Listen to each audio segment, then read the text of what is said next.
তো ভাই ভিডিও আসছে না কেন? তো দেখো ভাই, ভিডিও না আসার কারণ হলো আমার ফাইনাল এক্সাম। হ্যাঁ, যেটা কিনা স্টার্ট হয়েছে 3rd ডিসেম্বর থেকে।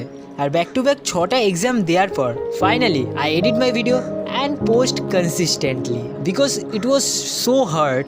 যখন তোমার এক্সামও চলছে আবার সেখান থেকে টাইম বের করে নিজের ভিডিও এডিট করা আর স্ক্রিপ্টিং করা, it was impossible to manage your time. So I decided during this exam I record my videos and after the exam I will edit my video and post consistently. So there was a 6 exams. Mathematics exam ছিল, আজকে আমাদের biology exam ছিল and আজকে আমাদের basic electronics পরীক্ষা ছিল। So after completing my external exam I am free to edit my video and post consistently tomorrow. And make sure you follow me and do subscribe to my YouTube channel to get more engaging lifestyle vlogs.